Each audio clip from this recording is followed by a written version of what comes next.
The sky over Indianapolis was the color of old iron. It was the kind of morning that arrives without permission, cold and gray and absolute. The kind of morning that reminds a man how small he is in the face of everything that has already been decided without him. The sun had not yet cleared the rooftops. The streets were empty. The traffic lights blinked yellow at empty intersections, going through their rhythms for no one, the way systems always do, indifferent and automated, and completely unaware that something was coming. The sound arrived first. It was low, almost imperceptible, the way thunder begins far out over the plains before it reaches you. A vibration more than a noise. A frequency that moved through concrete and glass, and the soles of your shoes before your ears could name it. People who were awake at that hour, the overnight security guards, the janitors, emptying wastebaskets in lobbies that smelled of carpet cleaner and floor wax, the early shift baristas setting up espresso machines in coffee shops that had not yet unlocked their doors, they all felt it before they heard it.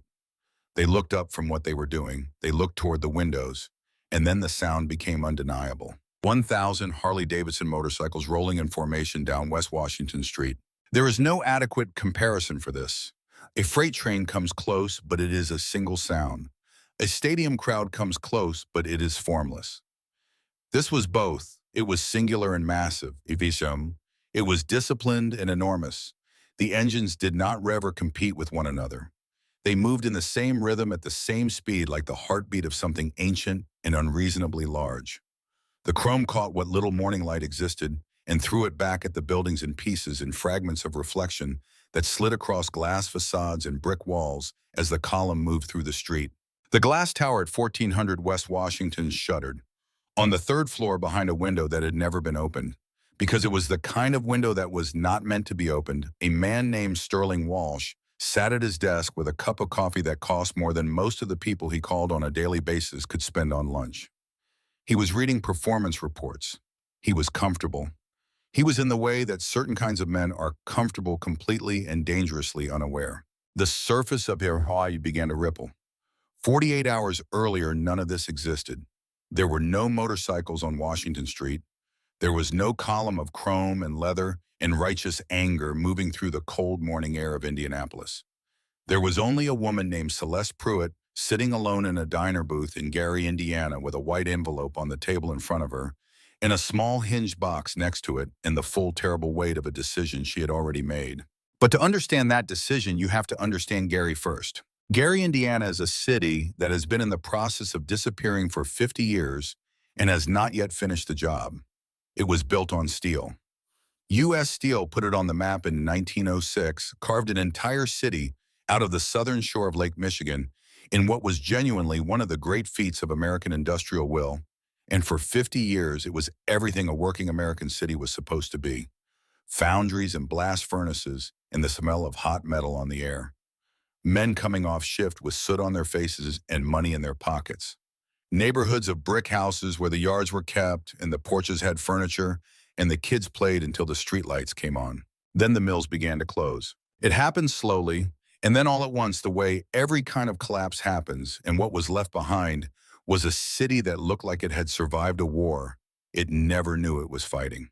Whole blocks of houses standing empty, their windows boarded up, their facades slowly dissolving back into the ground they were built from.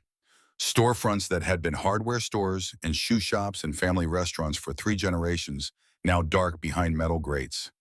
The tax base hollowed out, the schools underfunded, the hospital system strained past the point of reason. And in the middle of all of it, a clinic on Fifth Street.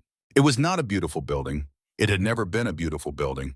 It was a 2-story brick structure that had been a hardware store and then a community center, and then for the past 12 years, a free health clinic serving the population of Gary's East Side, which was to say the population that the rest of the healthcare system had decided to serve last and least. The fluorescent lights in the waiting room hummed at a frequency that got into your teeth if you sat there long enough. The chairs were plastic and cracked at the seams. The ceiling had water stains in the shapes of continents. The exam room smelled of antiseptic and coffee from the hot plate the nurses kept on a folding table near the supply closet. Celeste Pruitt had worked here for 3 years. She was 28 years old. She stood 5 feet 4 inches and had the posture of someone who had spent years bending over hospital beds and exam tables without complaining about it, in the hands of someone who had learned very early that hands were the most important tools she possessed, that the way she placed a hand on someone's arm or shoulder or forehead communicated more than she could have said with words. She wore her hair pulled back when she was working, which was always. She did not wear jewelry on shift. She did not wear expensive shoes because the floors of this clinic were hard, and her shifts were long, and her feet belonged to her patients more than to herself. She had grown up 30 minutes from here, in a house that was not so different from the houses she drove past on her way to work every morning. A house where money was not a conversation that happened in the abstract, where it was a presence at the table, or more precisely, an absence always felt never quite discussed in a way that solved anything. Her mother was named Ruth Pruitt. Ruth worked 2 jobs for most of Celeste's childhood, as a home care aide during the day and a laundress at a hotel 3 nights a week. She was not a complainer. She was not a martyr. She was simply a woman who understood that the work was the work and the work had to get done, and she did it with a quietness and a dignity that Celeste spent years trying to name before she found the right word, which was grace. Not elegance, grace.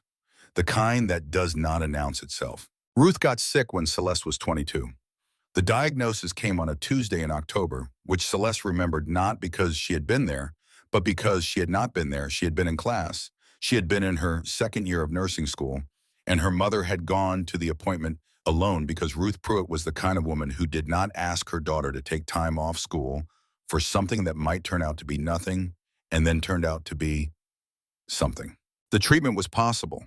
The prognosis with treatment was not good, but it was not hopeless. But treatment cost money, and Ruth Pruitt, who had worked 2 jobs for 20 years and had never once in her life not paid a bill on time, had somehow fallen into a gap in the insurance system so profound and so precisely calibrated to exclude people exactly like her that her coverage denied almost everything that would actually help. Celeste watched her mother fight the healthcare system the way she watched people fight rapids, with everything they had, going under and coming back up, losing ground and finding it again, and then finally not finding it. Ruth Pruitt died 18 months after diagnosis. She left behind a daughter who had not finished nursing school yet, in a mountain of medical debt, in a single piece of jewelry, a thin gold chain with a small oval pendant. Not expensive, not intricate, just the kind of thing a woman keeps because it was given to her by someone who loved her, and because when she wore it, she felt less alone. Celeste graduated from nursing school 4 months after her mother died.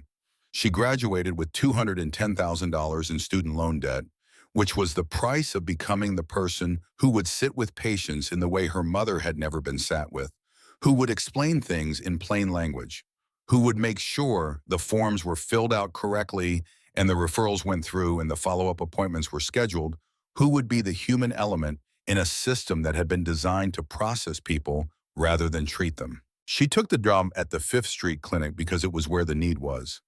It was not where the money was. It was not where the career advancement was. It was where the people were who had no other options, and Celeste Pruitt had made a calculation, or more precisely, a vow that her work would go where it was most needed, regardless of what that cost her. What it cost her was everything that was not the work. She lived in a 1-bedroom apartment in a building that had seen better decades. Her car was a 1999 Nissan with a crack running the length of the windshield and a heating system that worked intermittently and a transmission that she had been warned about by every mechanic who had looked at it. She sent money to her grandmother in Memphis every month, not much, but enough to cover the utilities and the groceries that Social Security did not quite reach. She ate what was cheap and filling.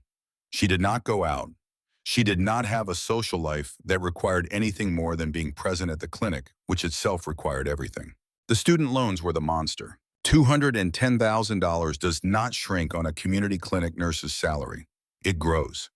The interest compounds with the indifferent efficiency of a machine that was designed to compound, and the payments that are technically required are more than what she could afford to pay, and the income-based repayment programs that were supposedly designed for exactly her situation turned out to have eligibility requirements that she had spent hours on hold, trying to navigate hours she did not have, hours pulled from the margins of days that had no margins. She had tried everything the right way. She had called the loan servicer, Solara Loan Servicing Corporation, 17 times in 14 months. She had been transferred. She had been put on hold. She had been told to submit forms that she submitted and that were lost and that she submitted again. She had gone to her hospital administrator and asked for help and been given a pamphlet about financial wellness webinars. She had gone to a bank and been told her debt-to-income ratio was catastrophic, in a tone that suggested this was her moral failing rather than her mathematical situation. And then 3 days ago, a man named Sterling Walsh had called her. Sterling Walsh was a senior accounts manager at Solara Loan Servicing Corporation. He had a voice that was professionally pleasant in the way that a scalpel is professionally sharp, precise, and without warmth and not designed for comfort. He called himself an advocate, which was one of the more creative uses of language Celeste had encountered in her professional life as a person who had spent years dealing with insurance companies. He told her that Solara was out of options. He told her that her account had been flagged for escalated collection action. He told her that he was reaching out as a courtesy, the word courtesy performing enormous work in this sentence, to give her one final opportunity to demonstrate good faith. He told her that a payment of $500 posted to her account within 48 hours would pause the collection action and allow them to continue working toward a resolution. He told her that if the payment was not received by 9 in the morning on Friday, Solara would file an electronic wage garnishment with her employer, 25% of her pre-tax income, beginning with her next paycheck. He told her he was sure she understood what a garnishment on record would mean for someone in a licensed medical profession. He told her he hoped she would make the right choice. He wished her a good evening in a tone that suggested he had already decided which choice she would make and had already moved on to thinking about other things. Celeste had sat on the edge of her bed for a long time after that call. 25% was not a reduction. It was amputation. 25% meant she could not make rent. It meant she could not keep the lights on. It meant her grandmother in Memphis would stop getting the money that covered the difference between what Social Security paid and what groceries actually cost. It meant, and this was the part that Walsh had known exactly how to mention, that the Indiana State Nursing Board would see a wage garnishment on her record and begin their review process. And that review process had ended the careers of nurses she knew for smaller reasons. She had $500. She had almost exactly $500 in her checking account, which was not a coincidence. It was the result of years of arithmetic performed with the precision of someone for whom every dollar had to be accounted for before it could be spent. She had other things too, a credit card with a small limit that was already almost entirely used, a savings account with $42 in it, and a small hinged box on her dresser that contained the only other thing of value she possessed in the traditional sense of the word value. The box had been there since Ruth died. Celeste did not open it often. When she did not do it casually. It was not a sentimental exercise. It was something more specific than that, more necessary. She would open it and look at the thin gold chain and the small oval pendant, and she would think about her mother, not about the hospital at the end, not about the forms and the bills and the letters from collection agencies that had arrived in Ruth's name even after she was gone, but about the other things. The way her mother hummed when she cooked. The way she folded laundry with a precision that was almost architectural. The way she had looked at Celeste on graduation day, which Ruth Pruitt had attended. Despite everything, despite being sick, despite the treatment making her tired in a way that went deeper than sleep could reach. She had been there in the front row, and the look on her face was not pride exactly. It was something quieter and more total than pride. On Thursday afternoon, the day before the deadline, Celeste had opened the box. She had looked at the chain for a long time. Then she had put it in her coat pocket and walked to a pawn shop on Horace Street that she had walked past 100 times without ever going in. The man behind the counter had looked at the chain with a loop and told her he could give her $420 for it. She had told him she needed $500. He had looked at her for a moment, and then he had said $450, and she had said yes. She walked home with $450 in cash. She already had $62 in her wallet. She sat in her apartment and counted everything twice. $512. She put 500 of it in a white envelope and wrote nothing on the outside. She held the remaining $12 and felt the specific texture of having almost nothing, which is different from having nothing because having almost nothing means you can still see the edge from where you are standing. She had made herself a cup of instant coffee and she had sat at her kitchen table, and she had thought about her mother humming in the kitchen, and then she had stopped thinking about it because there are thoughts that you can afford to have and thoughts that you cannot, and the ones you cannot afford, you learn to put away with the efficiency of long practice. She put the white envelope in her coat pocket next to the small hinged empty box. She went to work. It was a long shift. It was always a long shift. She saw 14 patients between 7 in the morning and 9 at night. A diabetic man in his 70s who had been rationing his insulin because it cost more than his rent, and who sat in the exam room with a dignity that broke something in her every time she saw it.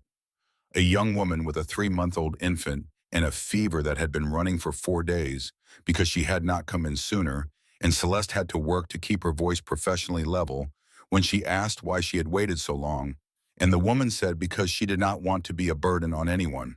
An elderly woman with a broken finger that had healed crooked because she had not had it set when it broke 6 weeks ago.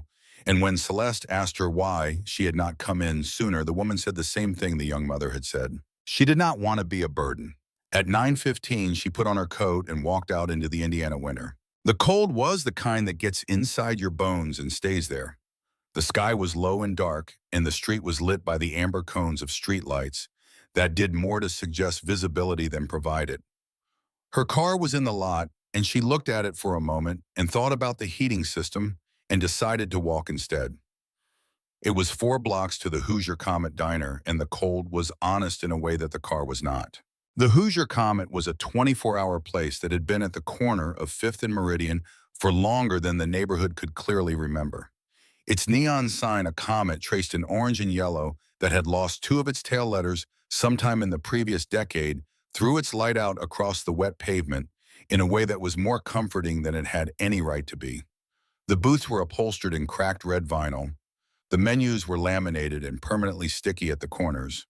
The coffee was not good, but it was hot, and it was $3 for a cup and free refills, and Celeste had been coming here after late shifts for 2 years because it was somewhere to be for a little while that was not her apartment. She sat in her usual booth, the one in the back corner, where the vinyl was cracked in a pattern she had memorized, and she ordered coffee, and she put the white envelope on the table in front of her, and next to it she set the small, hinged box. She held the coffee cup with both hands and felt the warmth move through her palms. It was 11:15 at night. The diner was almost empty. A man in a highway department jacket sat at the counter eating eggs.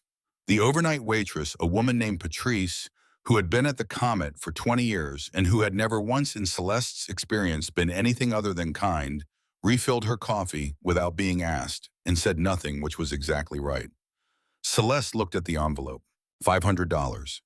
The deadline was 9 in the morning. She had 9.5 hours. She opened the small, hinged box.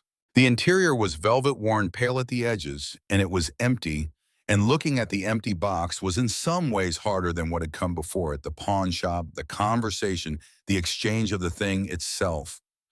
The empty box was the fact of it. The box that had held the chain was now a box that held the memory of the chain, and those were different things with different weights.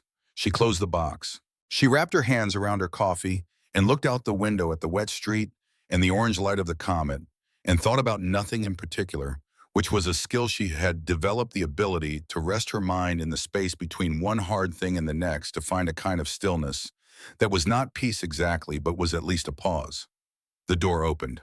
The cold came in, first a solid wall of it that moved through the diner and reached her in the back booth like a physical announcement, and then came the sound, the boots on the tile floor heavy and deliberate, and then came the man himself filling the doorway in a way that was not dramatic performance, but simply the natural consequence of being the size he was. She turned to look. He was large in the way that certain men are large, not just in height and weight, but in presence and the amount of space he occupied that was not strictly physical, the space his entry created in a room. He was 6'4" and built like someone who had spent decades doing work that required the whole body, not gym work, real work, the kind that reshapes you without asking. His beard was dark and gray-threaded, worn long. His face was a map of weather and years and something else, something that lived below the surface and expressed itself only in the set of his jaw and the steadiness of his eyes. His leather jacket was old and scarred and bore the patches of a man who belonged to something larger than himself, And on the back, in an arc of letters that Celeste read without meaning to, was the name of the organization that much of Gary crossed the street to avoid. Hell's Angels. He was not walking toward the counter. He was not walking toward a booth. He was moving with the specific urgency of someone who has come to a place not because he wants to be there, but because it is the nearest place that has light and people and possibly help. And he was holding something in his arms. Celeste was on her feet before she had made the decision to stand. She saw it clearly immediately with the trained recognition that 3 years at the clinic and a lifetime of paying close attention had given her. The child in his arms was a girl 7 or 8 years old, wrapped in the man's leather jacket like a makeshift blanket, and her lips had the faint blue tinge that Celeste had seen before and never looked away from when she saw it, because blue lips on a child meant time was already running out. The man went to the counter.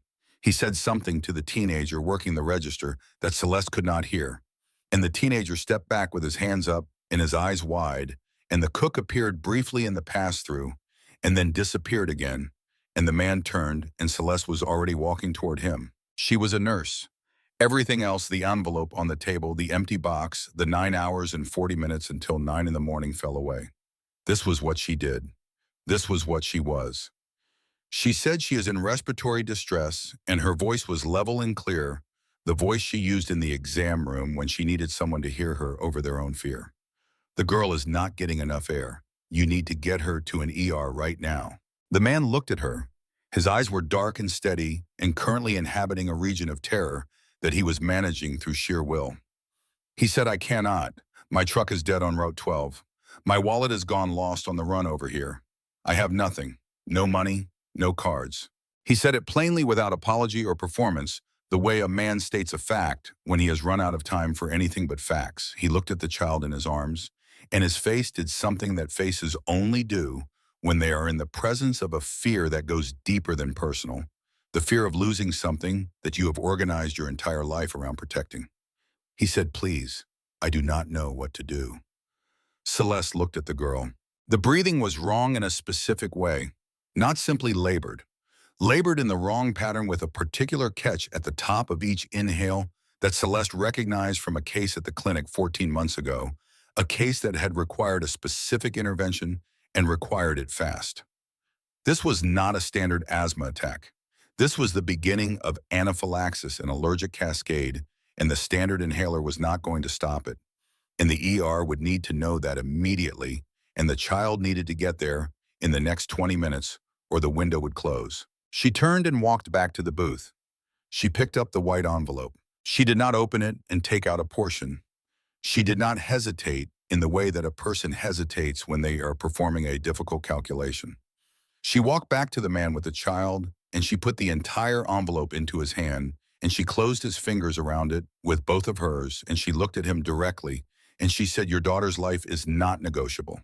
That money covers the ambulance intake and the first round of medication. Tell the ER she has had a new inhaler in the last 72 hours. Tell them she is in anaphylaxis, not a standard attack. Those words exactly. Can you say them back to me? He said them back to her. His voice was rough and low, and the words came out carefully, precisely the way a man repeats something when he understands that accuracy is the difference between everything being all right and everything not being all right. She said, go. Do not wait for anything else. Go now. He looked at her for a moment. The envelope was in his fist. The girl breathed her ragged, catching breaths against his chest. He looked at Celeste the way a man looks at something he does not have a word for, yet something that does not fit into the categories his experience has given him. Then he looked at the table behind her. He could see from where he stood the small hinge box, open, empty, sitting next to the coffee cup that was still steaming. He was not a slow man. He was not a man who required lengthy explanations to understand a situation. He had spent his adult life reading rooms and reading people with the precision that came from years in environments where misreading either one had consequences. He looked at the empty box and he looked at the envelope in his hand, and he understood what he was holding. Not just $500, something else, something that had been in that box before it was in this envelope. He tried to push it back. She put her hand on his and said, go. He went. The diner door swung shut behind him. The cold air moved through the room one more time and then settled. The teenager at the register let out a long, slow breath. Patrice appeared from somewhere in the back and looked at Celeste with an expression that contained several things at once: concern and admiration, and a long familiarity with the kind of person who does not calculate before they do the right thing. Celeste walked back to her booth. She sat down. The table held her coffee cup grown cold.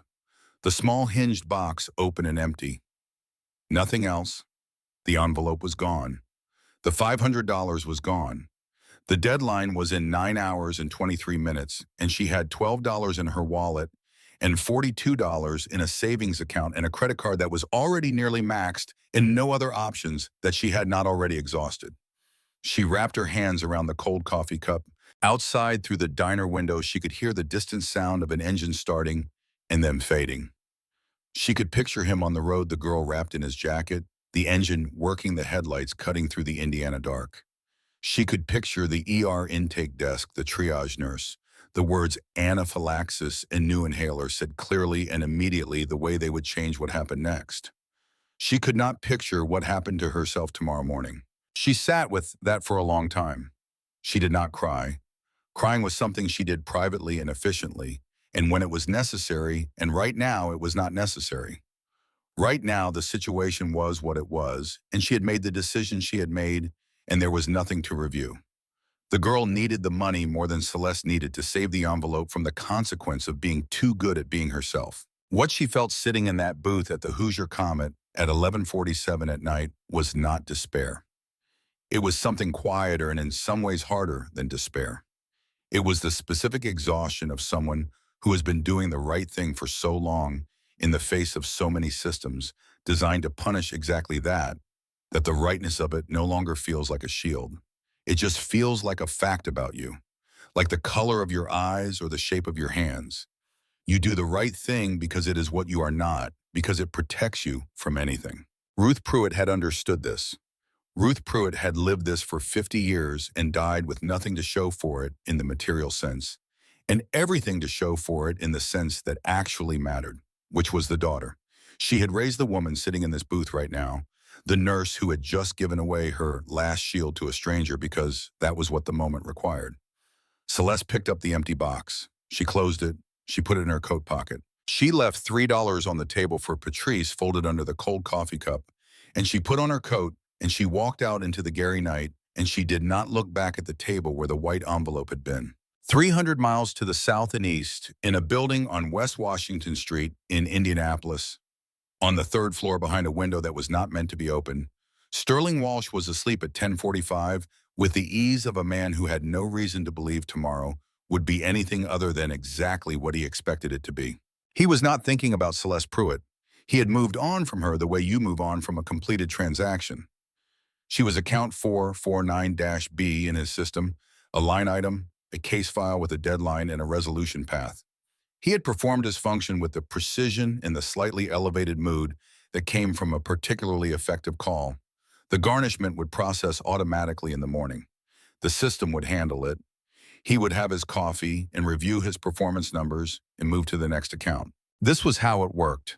This was how it had worked for 3 years, 47 accounts processed through exactly this method. Health workers and teachers and social workers in mid-size Indiana cities and small Ohio towns, people with professional licenses, they were afraid to jeopardize people who did not know they were being selected for people who trusted that the system they had navigated in good faith was navigating in good faith in return. Walsh had a word for the accounts in his internal taxonomy. He called them high yield. He did not think about what that phrase contained. He had learned not to think about what it contained, the same way you will learn not to think about certain things when the not thinking is more comfortable than the alternative. He slept well.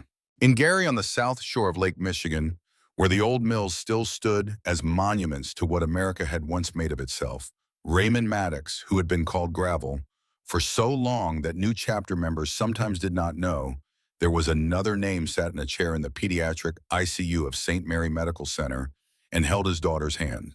Ren Maddox was 7 years old. She was small for her age and serious in the way that children sometimes are when they have spent time in hospitals, which she had more than her share. She had her father's dark eyes and her mother's coloring and a habit of studying things, people, and objects and rooms with a focused intensity that made adults feel observed in a way they were not accustomed to. She was asleep now, her breathing even and steady.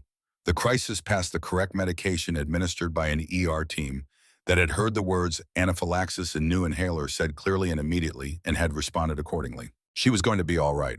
Gravel had known this since the ER doctor had come out and told him, and knowing it had not yet allowed him to unclench anything. He sat with her hand in his, and he looked at her face, at the eyelashes that moved slightly when she breathed deeply, at the small, perfect architecture of her, and he felt the specific and total love that parents feel for children, which is nothing like any other love, because it contains within it at all times the full knowledge of every possible way it could be lost. He had almost lost her tonight. He sat with that for a long time. In his other hand, the one not holding Ren's, he held a white envelope, empty. He had found it in the pocket of his jacket when he was giving it to the ER nurse to hold while they worked on Ren, and he had looked at it and understood immediately what it was and what it had contained. He knew what $500 looked like. He had grown up in a house where $500 was a number that appeared in conversations about serious things. He had been the age Ren was now when he understood for the first time that money was not something that was simply there, that it required work and sometimes sacrifice, and sometimes the painful arithmetic of not having enough of it. And he knew what an empty jewelry box next to a money envelope meant. The woman in the diner had not given him cash. She had given him whatever she had converted into cash because she had nothing else to give. And the fact that the box was open and empty and sitting on the table while the envelope was full told him she had made that conversion recently tonight before she came to the diner, which meant she had come there with a purpose for that money that had nothing to do with him. She had given away the things she came there to keep. He turned the empty envelope in his hand. He thought about the way she had looked at him. Not the way most people looked at him, which was to say with some version of the instinct to create distance. She had looked at him the way someone looks at a problem they have the tools to solve. Direct and calm and completely without hesitation. She had taken command of the situation with the authority of someone who had earned it not through rank or reputation, but through knowing exactly what she was doing and doing it without wasting a second. Your daughter's life is not negotiable. He turned the envelope over one more time. He had been in 2 wars. He had been a Marine for 8 years. He had ridden with the Hells Angels for 15. He had a code that he had carried through all of it, a code that was not written down and did not need to be, because it was not the kind of thing that required writing. It was the kind of thing you either had or you did not. The code said, among other things, that a debt of honor was the most real kind of debt that existed, that it did not accrue interest, but it also did not expire, that the only way to clear it was to clear it completely, not partially, not symbolically completely. He owed this woman something that $500 could not cover. He thought about that. He thought about his brother Curtis, who had understood this kind of debt better than anyone Gravel had ever known. Curtis, who had been 4 years younger and a foot shorter and 10 times braver in the specific, quiet way that courage expresses itself in people who do not perform it. Curtis, who had joined the Marines not because there were no other options, but because he believed in something, had the actual specific belief in a thing larger than himself, and had lived by it and died by it. Curtis had been gone for 18 years. Gravel carried him every day in the hatch of his left calf, where the shrapnel from the IED had gone in and been removed, but had left behind a scar tissue map of the moment, and on his left wrist, where a single word was tattooed in a script that he had chosen because it was not decorative. It was just readable, just clear, just the name in permanent ink, because some things you do not let yourself forget. Curtis. He looked at his sleeping daughter. He thought about the woman in the diner, standing in the back booth of a 24-hour diner in Gary, Indiana at 11:30 at night, with an empty jewelry box and a soon-to-be empty envelope on the table, and the specific quality of exhaustion he had seen in her face when the situation was over. Not the exhaustion of weakness, the exhaustion of someone who has been strong for a very long time without enough support. He knew what that looked like. He had worn it himself. He had seen it on men he respected. He thought, I am going to find her tomorrow. I am going to find out what she needed that money for, and then I am going to figure out how to make it right. He did not know yet what making it right would require. He did not know about Solara Loan Servicing Corporation. He did not know about Sterling Walsh or account 449-B or the wage garnishment that was processing automatically in a server farm in Columbus, Ohio, timed to execute at 9 in the morning when the Indianapolis offices opened. He did not know about the 47 other accounts in the same system, 47 other people selected by the same criteria, caught in the same mechanism. He did not know any of that yet. He only knew what he had seen. A woman who did the right thing at considerable cost to herself in the middle of the night with no audience and no expectation of return. He knew what that was worth. He had been raised to know what that was worth, and he had spent 30 years in organizations that had their own language for it, but agreed on the essential point that this was the currency that actually mattered, the only kind that could not be manufactured or counterfeited or extracted by a man in a tailored suit with a professionally pleasant voice. Wren stirred in her sleep, and Gravel tightened his hand on hers slightly. A reflex, a promise. He held the white envelope. He sat in the chair and he waited for morning with the patience of a man who has learned that some things cannot be rushed, only endured, and that the enduring itself is sometimes the whole of the job. Outside the hospital windows, Gary was quiet. The amber streetlights held their posts. The old mills stood dark against the darker sky. The lake made no sound this far inland. The cold sat on everything without apology. And at the Hoosier Comet Diner on 5th and Meridian, Patrice cleared booth 12, folded the $3, and put them in her apron pocket, and looked for a moment at the small circular ring left by a cold coffee cup, and at the space on the table where something had been and was no longer. She wiped the table down. She moved to the next one. The call came at 8:59 in the morning. Celeste was sitting in her car in the clinic parking lot. She had been there since 8:15. She had driven in, which meant the heating system had worked this morning, which was not something she had come to take for granted, and she had parked in her usual spot near the east fence, and she had turned the engine off, and she had sat there with her hands in her lap and looked at the clinic entrance without going in. She could see through the glass door the first patients already in the waiting room. She knew their faces. The man in the green quilted jacket who came every other Thursday for blood pressure checks and who always brought a folded newspaper that he never seemed to read. The young woman with the infant she had seen last night, back again, which was either good news or bad news, and she would not know which until she went inside. The volunteer at the front desk, a retired school teacher named Marvella, who had been giving her mornings to this clinic for 11 years, and who, if she looked up and noticed Celeste sitting in the parking lot, would come outside to check on her without being asked. Celeste did not want to be checked on. She wanted to sit here for the remaining 41 minutes before 9 o'clock and feel the weight of what was coming without having to manage anyone else's response to it. Her phone was in her hand. She had slept 3 hours. She had lain in her apartment in the dark and performed the arithmetic one more time. The final version, the one that accounted for every possibility, she had already accounted for and arrived at the same answer. There was no $500. There was no path to $500 before 9 in the morning that did not require someone to give it to her. And there was no one in her life in a position to do that. And even if there had been, she would not have made the call, because the weight of asking was heavier than the weight of what was coming. She had stopped thinking about it around 4 in the morning and had slept out of sheer physical necessity and had woken at 7 with the particular clarity that sometimes follows a night of no good options. The clarity that says, this is the situation. There is nothing left to do about it. What happens now is what happens. At 8:59, her phone lit up with a number she recognized. She answered it. Walsh's voice was different this morning. Not the cultivated warmth of the previous call, the manufactured courtesy that he wore like a professional accessory.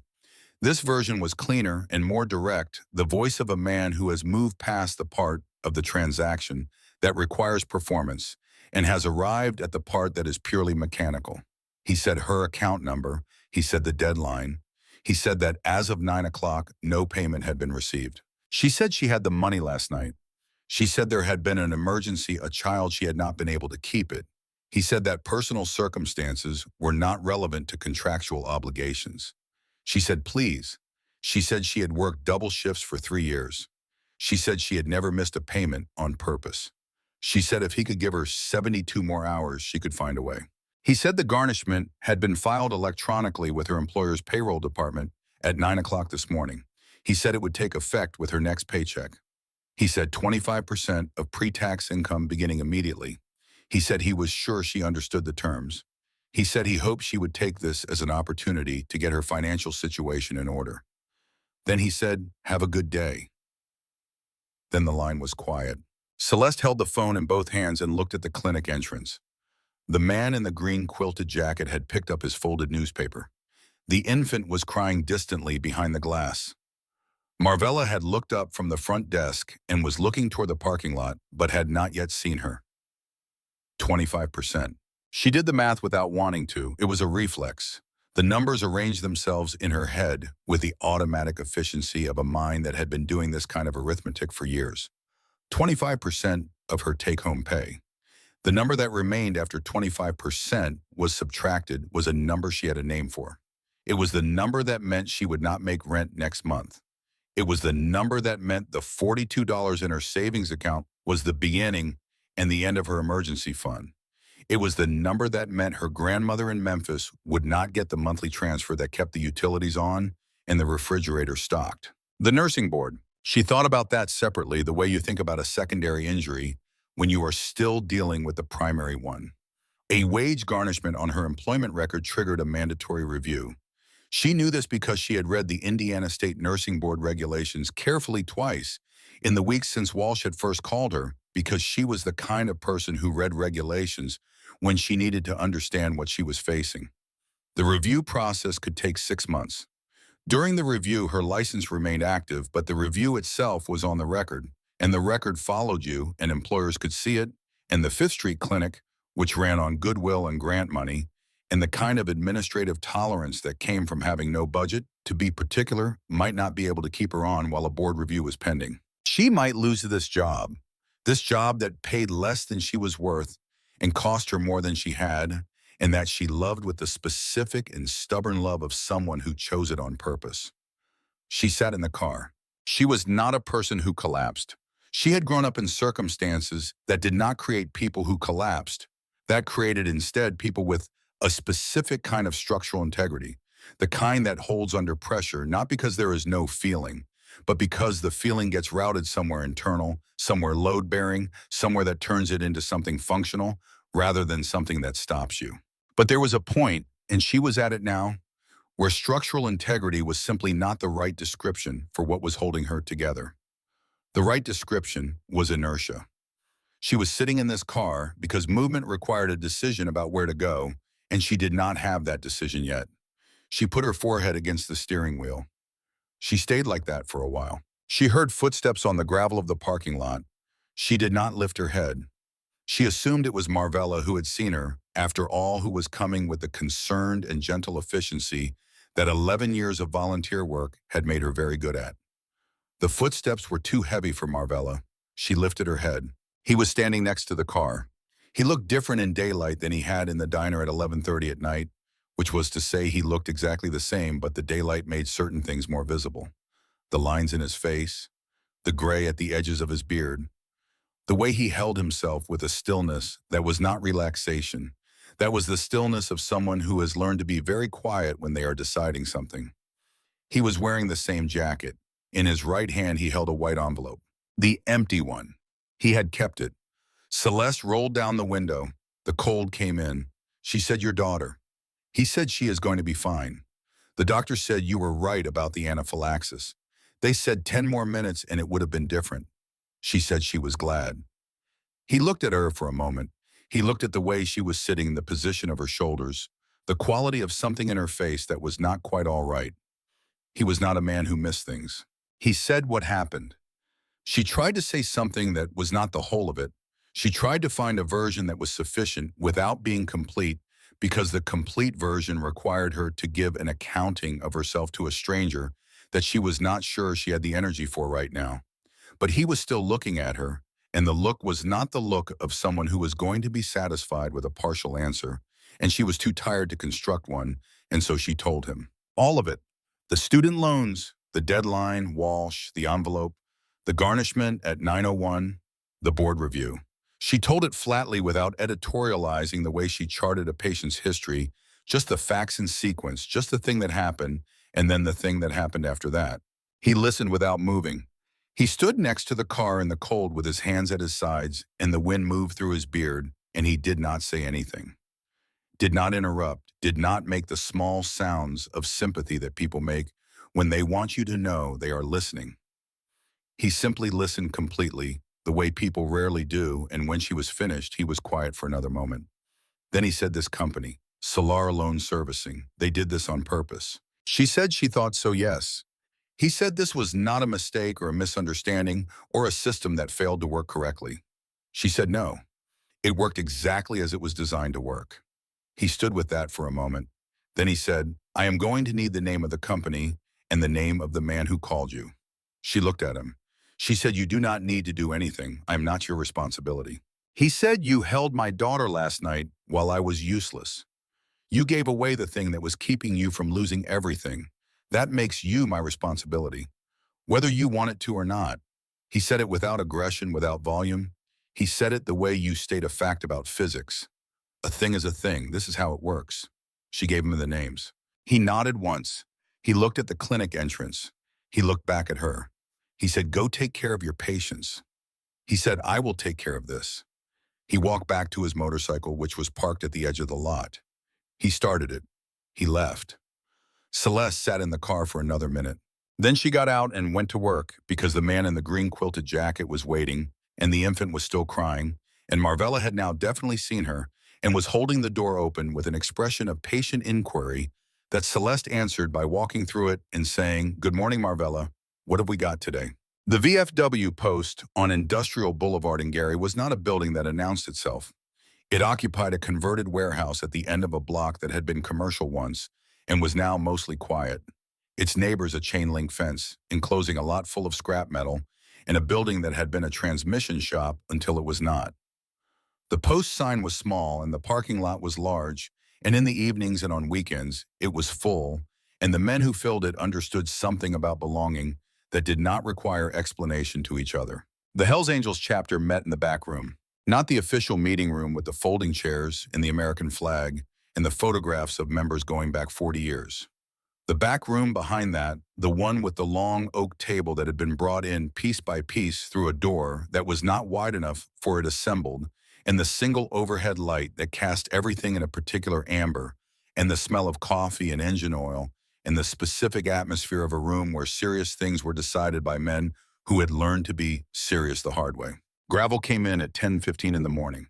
There were 11 men in the room, not the full chapter, but the ones who were available on a Thursday morning, the ones who kept hours that allowed for a Thursday morning, which was most of them. They looked up when he came in. They read his face the way men read each other's faces when they have spent years in close proximity under pressure, which is to say quickly and accurately. He sat at the head of the table and he told them what had happened. He told it the way Celeste had told it to him, plainly and in sequence. The diner, the girl and what the nurse had recognized and how she had responded, the envelope, the garnishment, the name of the company, the name of the man. He told them that a woman who had saved his daughter's life had lost everything she had because of it, and that a company in Indianapolis had done that to her deliberately and that he intended to make it right. He said, I am calling this a chapter matter. I am asking you all to be part of it. The room was quiet for a moment. Then Harlan Briggs spoke. Harlan was the Ohio chapter's liaison, a broad, quiet man in his 50s with a gray beard and hands that looked like they had been designed for a larger species, the kind of hands that did not seem to belong in a room with tables and chairs. He had been riding with the Angels for 22 years. He was not a man given to quick emotion or impulsive speech. He said Solara Loan Servicing. He said it the way you say the name of something you recognize. Gravel looked at him. Harlan said my mother, last winter. He did not say more than that immediately. He set his hands on the table in front of him and looked at them for a moment, and in that moment the room understood that what he was going to say next was something he had not talked about in this context before. He said his mother was 68 years old and had worked as a teacher's aide in Columbus, Ohio for 31 years. He said she had taken out a small loan for continuing education courses when she was 55 because the school district required updated certification and did not cover the cost of getting it. He said the loan had been managed for 12 years without incident and then transferred to a new servicer called Solara Loan Servicing Corporation And within 6 months of that transfer, the fees and the processing errors and the missed applications for income-based adjustments had grown the balance from $9,000 to $22,000. And within another 8 months, the garnishment had taken 17% of her pension income. He said she had lost her apartment. He said she had spent November and December of last year on his sister's couch in Akron. He said she was 78 years old. She was a woman who had worked her whole life, and she had lost her apartment in November because a company in Indianapolis had decided she was a high-yield account. He said, I filed complaints with every agency I could find, 3 federal, 2 state. I have not heard back from any of them. The room was very quiet. Gravel said how many others? A man named Wick, who had been with the chapter's Indiana operation for 15 years, and who had before his current life spent 8 years as a forensic accountant for the IRS, and who the chapter used when they needed to understand things that were expressed in the language of numbers and filings, said he could find out. He left the room with his phone and came back 23 minutes later. He sat down at the table and he spread several printed pages in front of him, and he took a breath that was not quite a sigh, the kind of breath a man takes when what he found is exactly what he feared he would find, and finding it is still worse than fearing it. He said the company was registered in Delaware. He said the operating entity in Indiana was a subsidiary of a holding company called Apex Management Services. He said Apex had been incorporated 6 years ago and had acquired 4 loan servicing operations in that time, all in Midwestern states, all serving what the acquisition documents described as underserved borrower demographics, which was a way of saying people who did not have attorneys and did not have the time or money to fight back. He said he had found 47 accounts with profiles matching Celeste Pruitt's, all of them in Indiana, Ohio, and Michigan, all of them women, all of them in education or healthcare, all of them with professional licenses that made them vulnerable to the specific leverage of a garnishment on record. He said the pattern was not accidental. He said the pattern was the product. He put his hands flat on the table. He said Walsh was not a rogue employee pursuing targets of his own choosing. Walsh was following a methodology that had been developed and refined over 3 years and that was taught to new accounts managers as best practice. He said he had found internal training materials in a document repository that Apex's IT administrator had apparently not secured properly. He said the materials used the phrase high-yield targeting and the phrase license leverage and the phrase low complaint demographic, and that these were not the words of a system that had gone wrong. They were the words of a system working as designed. The room was very quiet for a long time. Then Gravel said, "What about Walsh specifically?" Wick said, "That is where it gets interesting." He said Walsh had been skimming. Not much from any single account, small amounts processing fees, rerouted adjustment errors that always resolved in his favor. The kind of thing that required careful attention to notice, the kind of thing that a man who understood financial systems could do for years before anyone ran the numbers correctly. He said Walsh had been doing it for at least 2 years. He said Solara had identified it internally 3 weeks ago and had reported it to the IRS and had quietly terminated Walsh's access to certain systems while leaving his employment status technically unchanged because a formal termination before the IRS inquiry was resolved created a different set of liabilities. Walsh did not know that Solara had reported him. Walsh did not know that the IRS had opened a file. Walsh was at this moment sitting in his office in Indianapolis, operating under the assumption that he was a man who had just completed a successful collection action and was reviewing his performance numbers with his usual self-satisfaction, completely unaware that the ground under him had been removed 3 weeks ago, and he simply had not noticed yet that there was nothing holding him up. Gravel sat with all of this. He looked at the faces around the table. Harlan, whose mother had lost her apartment in November. The others who did not have that personal connection, but who understood from a lifetime of being on the wrong side of institutional power exactly what they were looking at. He said, "I am calling the other chapters." He said, "This is not a favor. This is not a courtesy. This is a debt." He said, "A woman who has no connection to this club, who has no reason to expect anything from us, who was sitting alone in a diner at midnight after a 16-hour shift with the last $500 she had gave all of it to save a little girl he had never met." He said that woman is sitting in a clinic parking lot right now because the people who should have protected her did not, and the company that was supposed to be managing her loan had been hunting her for months on purpose. He said, I want to make it right. He said, I want all of it made right, the debt cleared, the pressure removed, permanently. He looked at Wick. He said, I want documentation of everything. I want it organized. I want to be able to put it in front of someone who can do something with it. Wick nodded. Gravel stood up from the table. He walked to the far end of the room where there was a small desk, the kind of desk that belongs in a room and is used for specific things, not for decoration. He opened the bottom drawer and he removed a ledger book, the old-fashioned kind, cloth-bound, the spine reinforced with tape that had been replaced several times over the years. He opened it to a page that contained in careful handwriting a running account balance and a contact name and a bank routing number. The Fallen Brothers Veterans Fund. Curtis had set it up in the spring of 2005 before his third deployment, before the one he did not come back from. He had done it with the careful attention of someone who understood that he might not be there to give instructions later, who wanted to make sure the thing he was doing would work without him.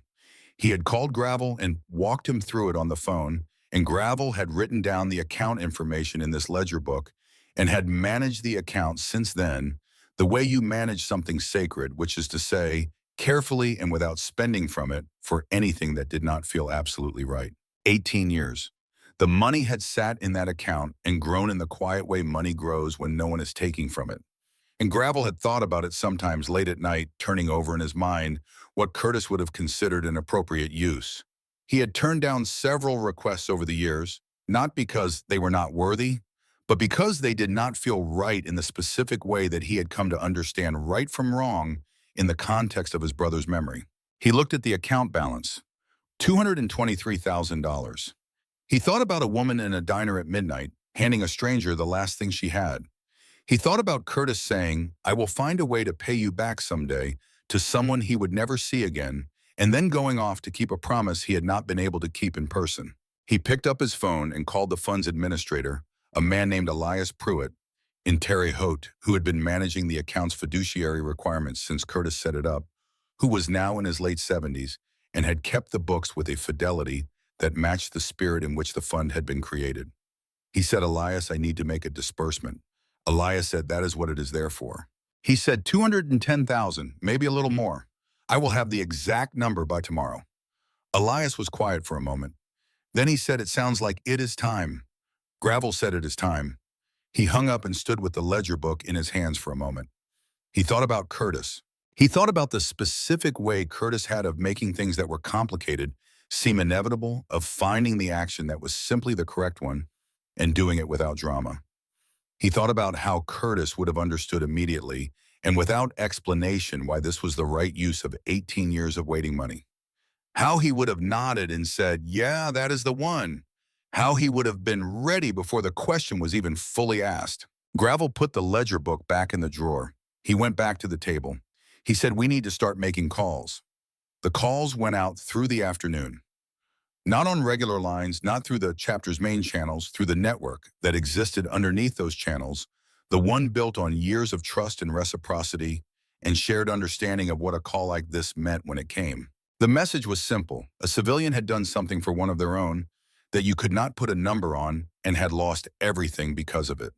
The people responsible were a company in Indianapolis. There was documentation. There was a plan. It would require presence. It would require everyone who could come, the Hells Angels. Chapter presidents from Indiana, Illinois, Ohio, Michigan, and Wisconsin received the message before 4 in the afternoon. Every one of them said yes. Then the allied clubs began to receive the message. The Iron Horsemen, the Outlaws chapters that had a long-standing arrangement with the Angels in the Indiana corridor. Independent clubs that had ridden alongside the Angels on enough occasions that the trust was established even if the formal affiliations were not. Clubs with different patches and different histories and different relationships to each other that on any other occasion would have kept them at a certain distance from one another. They all said yes, because this was not political. This was not territorial. This was something that existed below those distinctions in the layer of understanding that men who have lived by a code share regardless of the specifics of what their codes are called. A woman had given everything she had. She had been destroyed for it by a system that selected her specifically because it thought she would not fight back. She had not been wrong about the system. She had simply been found by people who were. By 6 in the evening, the number of confirmed riders had passed 400. By 8, it had passed 700. By 10 o'clock that night, when Gravel sat alone in the VFW post with a cup of cold coffee and Wick's organized documentation file on the table in front of him, and his phone showing a number that was now approaching 1,000, he felt something that was not exactly satisfaction, and was not exactly grief, and was not exactly pride. It was something older than all of those things. It was the feeling of a thing being right, not comfortable, not easy, not rewarding in the way that rewards are usually described. Just right. The feeling of a force and a purpose matching each other, exactly the feeling of understanding what you are for and being it without apology or hesitation. He thought about Celeste Pruitt in that diner booth. He thought about the $12 in her wallet and the $42 in her savings account and the empty box with the velvet-worn pail at the edges. He thought about Ren asleep in her hospital bed with the monitors beeping, their steady reassurance breathing evenly, her color returned alive in the specific and total way that she had not been alive when he came through the diner door. He thought about Curtis. He thought about a young soldier setting up a bank account in the spring of 2005 before deployment. He did not come home from writing the instructions down, carefully making sure the thing would work without him, because that was the kind of person Curtis was, the kind who thought about what happened after he was gone and tried to make it better. He thought, Curtis, I think I found the one. Outside, Gary was settling into its quiet winter night. The street lights held their amber positions. The cold sat on the lake, and the cold sat on the steel ruins, and the cold sat on the clinic on 5th Street, where the lights had been off for 2 hours, where Celeste Pruitt had seen her last patient and locked the supply cabinet and said goodnight to Marvella and walked out to her car in the dark without knowing any of what was in motion. She had gone home. She had sat in her apartment, and she had opened her laptop and looked at the garnishment notification that had been delivered to her work email at 9:02 in the morning. She had read it twice. She had closed the laptop. She had made instant coffee, and she had sat at her kitchen table, and she had done what she always did when the thing in front of her was too large for the available tools, which was to wait for the next morning with the patience of someone who has learned that the next morning always comes and always requires you to get up and go to work, regardless of what the morning before contained. She did not know about the VFW post. She did not know about the calls going out to 5 states. She did not know about the file Wick had assembled, or the ledger book in the bottom drawer, or the account balance that had been sitting in Terre Haute for 18 years waiting for the right thing to pay for. She sat with her coffee and listened to the radiator knock and looked at nothing in particular and thought about her mother. She thought about Ruth Pruitt working 2 jobs for 20 years without complaint and dying with nothing to show for it in the material sense and everything to show for it in the ways it actually lasted. She thought about the gold chain and the oval pendant and the empty velvet interior of the box she had carried home from the pawn shop in her coat pocket, and she thought that it was all right. It was a hard thing. It was not all right in the sense of being comfortable or easy or without loss. It was all right in the sense that she had done what she did because it was what she was, and no amount of garnishment could reach that. $12 in her wallet, 42 in savings. She thought, I will figure it out. She always did. But tonight she was very tired. In Indianapolis, Sterling Walsh ordered delivery to his condo, a building in the northern suburbs with a gym and underground parking and a doorman who knew his name. He ate in front of the television. He reviewed the day's numbers on his laptop between bites. Account 449-B had resolved cleanly. The garnishment was in process. He gave himself a small internal acknowledgement, the kind he gave himself when a difficult account closed correctly, when the methodology had worked as designed. He did not think about Celeste Pruitt as a person. He had not thought about any of his accounts as people for a long time. This was not a conscious choice. It was a gradual process, the slow replacement of one way of seeing with another, the way water replaces air, in a container that is filled slowly so gradually that the moment of replacement is never identifiable. At some point, he had simply stopped having the reflex. At some point, the name on the account had become a data point rather than a human being, and the data point either resolved or it did not, and his job was to make it resolve. He turned off his laptop at 10:30. He was asleep by 11. 3 weeks earlier, in a law enforcement coordination meeting in a federal building in Indianapolis, that Walsh was not aware of and would never have been invited to a referral from Solara Loan Servicing Corporation's compliance department, had been passed to an IRS Criminal Investigation Division agent named Kearns, who had looked at the numbers and the documentation and had opened a file and had begun the preliminary work of understanding what he was looking at. The file was not yet a case, it was an inquiry. It had a case number and an assigned agent in a timeline that moved at the pace of federal inquiries, which was not fast. But it was open, and it was in the hands of someone whose job was to follow numbers until they told him the full story of where they had been. Walsh did not know this. In Akron, Ohio, Harlan Briggs called his mother at 9 o'clock in the evening. She was staying with his sister still, which was not a permanent situation, but had become comfortable enough that no one was actively trying to change it. He told her that some things were being looked into. He did not give her details because the details were not yet settled. He said things may work out differently than they looked like they were going to. She said, "Harlan, do not get yourself in trouble over my problems." He said, "Mama, it is not trouble." She said, "I know that face you make when you are saying something that is not the whole of it. I raised you. I can hear it in your voice." He said, "I promise you, I will not do anything that cannot be undone." She was quiet for a moment. Then she said, "You have good people around you." He said he did. She said good night. He said good night and sat on his sister's front porch in the Akron dark and looked at the street for a while, at the ordinary architecture of a working neighborhood.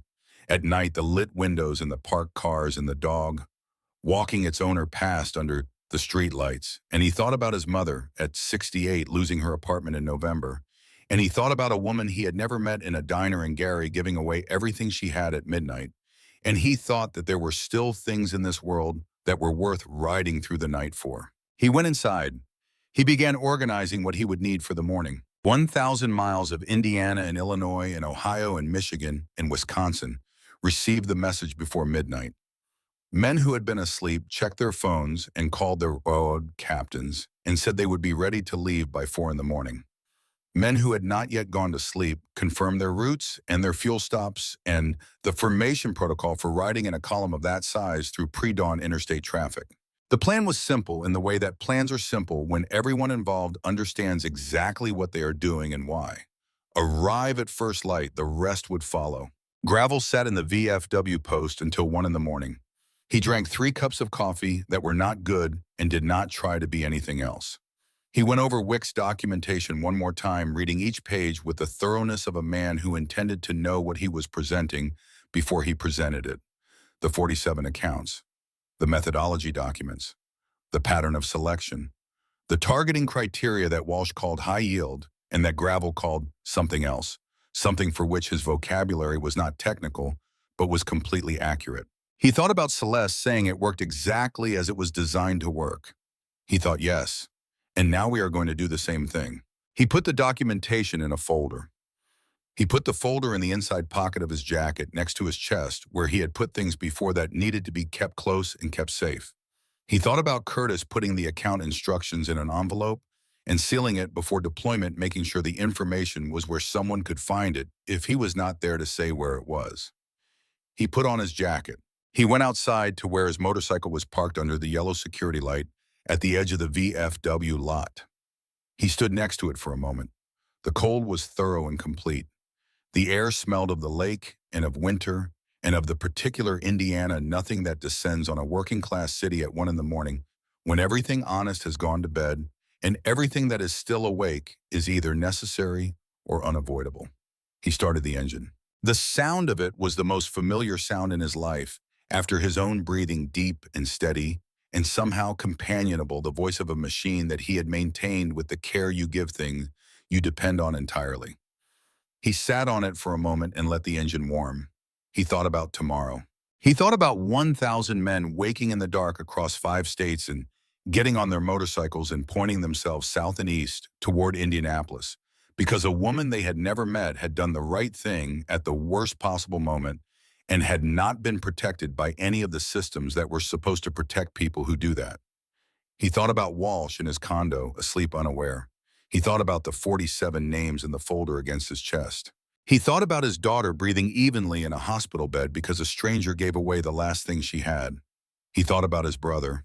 He said in a voice that was not loud, and was not meant for anyone but the night air and the cold and whatever portion of the universe still keeps track of these things, Curtis. Watch what happens tomorrow.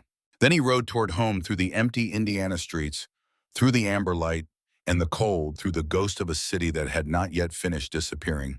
And behind him, without his seeing it, the VFW post went dark, and the night held everything it was holding, and 5 states away, 1,000 men were checking their fuel and checking the weather and checking the time and getting ready to ride. The morning came in degrees. First, there was darkness, the complete and certain darkness of 4 in the morning. In central Indiana in November, the kind of darkness that feels permanent until the moment it does not.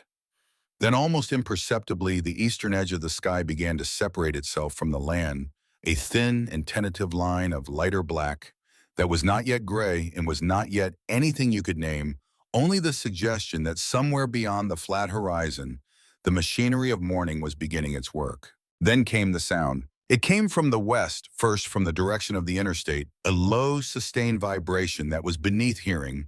Before it was within, it felt in the chest before it was processed by the ears. The overnight security guard at the parking structure on West Washington, a man named Terrell who was 53 years old and had worked this shift for 9 years and who had heard most of what the city sounded like, at 4 in the morning, stood up from his stool and walked to the window and looked out at the street and saw nothing yet, but heard everything coming. The sound grew. It grew the way a river grows when a dam lets go upstream. Not gradually and not suddenly, but in a progression that had its own inevitability. Each stage feeding the next, the volume and the mass of it increasing with the logic of something that had been set in motion a long way back and had arrived here by the most direct possible route. The first riders came down West Washington at 4:47 in the morning. They came in formation, not the ragged collection of vehicles that the word motorcycles might suggest to someone who had never seen this, but a disciplined column 4 abreast, moving at exactly the same speed, the engines tuned to the same throttle position, so that the sound was not a collection of individual sounds, but a single sustained note of enormous amplitude. Their headlights came first, a long river of light moving through the pre-dawn dark, and then the riders themselves, leather and chrome, and the particular posture of men who had been on the road since before the sun. They filled West Washington Street from the interstate to the downtown core. Then they spread. The column divided at the intersection of West Washington and Senate Avenue, sending branches north and south and east surrounding the block that contained 1,400 West Washington, with the geometric efficiency of a maneuver that had been coordinated across 5 states on encrypted phone channels through the preceding night. Every entrance to the building, every exit from the parking structure, every adjoining alley and loading dock and side street. The riders took their positions with the calm of people who know exactly where they are going and have no doubt about why. 1,000 engines idled in the Indianapolis dawn. The sound was a physical thing. It moved through concrete foundations and up through the floors of the building at 1400 West Washington, the way seismic activity moves not as noise but as presence, as a fact about the world that the building's occupants would have to accommodate whether they chose to or not. The windows in the lobby vibrated in their frames. The security desk phone fell off its cradle. The elevator, which someone had been riding between the 2nd and 3rd floors, stopped between floors for 11 seconds before its systems re-established equilibrium. On the 3rd floor, Sterling Walsh was at his desk. He had arrived at his usual time, 7:15, with his usual coffee, with his usual efficient morning self-satisfaction, the orientation toward the day of a man who has no reason to anticipate disruption. He had reviewed 2 accounts before 7:30. He had sent 4 emails. He had looked at his performance tracking dashboard and noted that account 449-B had fully processed and was marked resolved, and that his quarterly numbers were running 4% above target. He had felt, if asked, that it was going to be a good day. The coffee on his desk began to tremble at 7:52. He noticed it the way you notice small things when they are wrong, a peripheral awareness, a momentary confusion, the automatic search for explanation. He thought briefly of construction. He thought of a truck on the street below. He looked at the window. The street was gone. Not literally, but in every practical sense. The 4-lane boulevard, the manicured median with its ornamental plantings, the parking structure across the way with its corporate signage. All of it had been replaced by a wall of machinery and men that extended in both directions as far as he could see from his third-floor window. The riders were not moving. They were stationary, their machines idling, positioned with a precision that made the arrangement look architectural, as though the building had always been surrounded by this, and Walsh had simply not noticed it before. His coffee cup slipped from his hand. It hit the edge of his desk and fell to the floor, the sound of it lost entirely in the frequency filling the room from outside. He stood at the window and he looked, and he could not for several seconds that felt longer than they were organize what he was seeing into a form that his mind could process. Because his mind had categories for things, and the categories were things like traffic and construction and demonstrations, and what was outside his window did not fit any category that his experience had provided him with. The scale of it was wrong. The discipline of it was wrong. The silence within the sound of it was wrong, because the riders were not shouting, were not moving, were not doing anything except being there absolutely and completely, and without any apparent intention to be anywhere else. 4 police cruisers arrived at 7:58. They came from the north end of the block. There were lights running, and they stopped at the corner, and the officers got out and stood next to their vehicles and looked at what was in front of them and did not move forward. One of them spoke into a radio. The others stood with their hands at their sides. They were not cowards. They were simply people with a functional understanding of mathematics and a professional appreciation for situations that require judgment rather than force. They stood at the corner and they waited. At 8:03, 1,000 engines went silent. The silence that followed was not the ordinary silence of a quiet street. It was the silence that exists in the space left by an enormous sound, a silence with dimension and weight, a silence that carried within it the memory of everything that had just stopped. 1,000 kickstands touched the pavement with a sound like a single deliberate note. 1,000 men dismounted. They stood next to their machines and they looked at the building and they did not speak. Walsh stepped back from his window. He was breathing in the shallow upper chest way that the body adopts when the mind has not yet caught up with what the situation requires. He looked at his phone. He looked at the door to his office. He looked at the window again. The lobby doors opened. Gravel came through first. He was flanked by 10 men who had between them lived through things that cannot be adequately listed and who wore their histories the way old buildings wear their scars as evidence of endurance rather than damage. They walked through the lobby without hurrying. The security desk was unmanned. The receptionist on the 3rd floor would later tell investigators that she had gone to the bathroom and stayed there. The junior accounts manager in the adjacent office would say the same with minor variations. The building had, in the space of 8 minutes, quietly emptied of everyone who understood that their presence was not required for what was about to happen. Gravel pressed the button for the 3rd floor. The elevator opened. They filed in. The doors closed. Walsh had locked his office door. The lock was a standard interior door mechanism, the kind installed in commercial office buildings throughout the country designed to provide occupants with a reasonable expectation of privacy during working hours. It was not designed for the application it was currently being asked to perform. The door opened on the second contact. Gravel and the 10 chapter presidents filed into the office. They arranged themselves without discussion, the way men arrange themselves in a room when they have done this before, not crowding but filling, making the space theirs by their presence in it in a way that was not threatening in any manner that could be articulated and was completely threatening in every manner that mattered. Walsh had retreated to the far wall. He was holding his phone. He said, "This is trespassing. I am calling the police." Gravel looked at him for a moment. He said, "They are outside. They are not coming in." He walked to the desk. He looked at it for a moment with the expression of someone considering a piece of furniture that is taking up space it has not earned. With one motion, he cleared its surface, the laptop, the inbox tray, the small framed photograph of a vacation somewhere warm, the coffee-stained blotter, all of it to the floor, not violently, with the calm efficiency of a man making room for something more important. He placed on the cleared desk a single manila folder. He said, "Sit down." Walsh did not sit down immediately. He held his phone and looked at the folder and looked at the men and performed a rapid calculation of his options, which took approximately 4 seconds, and arrived at a result that caused him to sit down.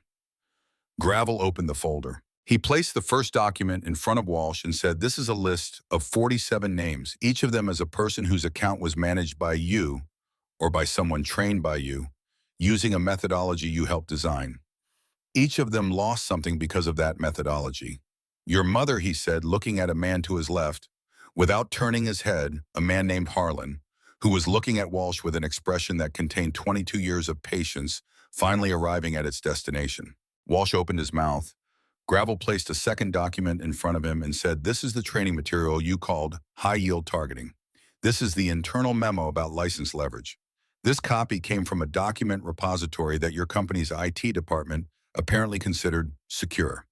We found it without significant difficulty." Walsh closed his mouth.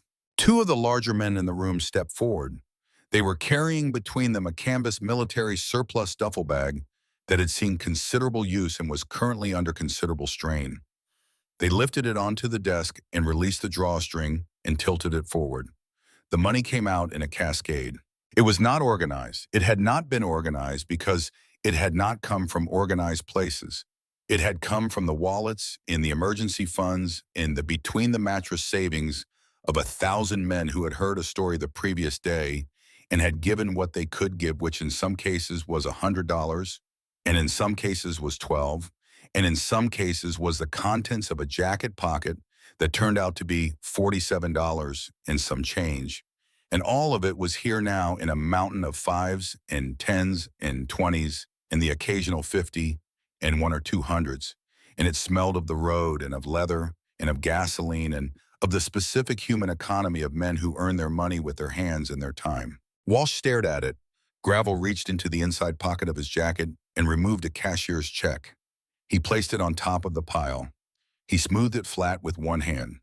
The check was drawn on the Fallen Brothers Veterans Fund. The amount was $210,000. In the memo line in Elias Pruitt's careful handwriting were 4 words paid in full account. 449-B. Walsh looked at the check. He looked at the name of the fund. He looked at the amount. He said in a voice that had lost most of its professional finish, "The total balance with penalties and fees is $210,450. Gravel said, "Count what is on the table." Walsh counted. He counted for an hour and 47 minutes. He counted alone for the first 30 minutes, and then Gervais told him to call in his assistant, and the assistant came in and stood at the edge of the pile with the expression of someone who has been asked to help with something that exceeds the scope of their job description in ways that were not covered in orientation, and she helped count.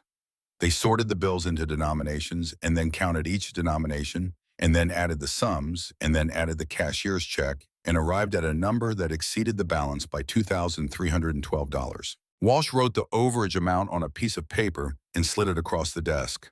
Gravel looked at it. He said, "Keep it. Apply it to the next name on that list." Walsh looked up.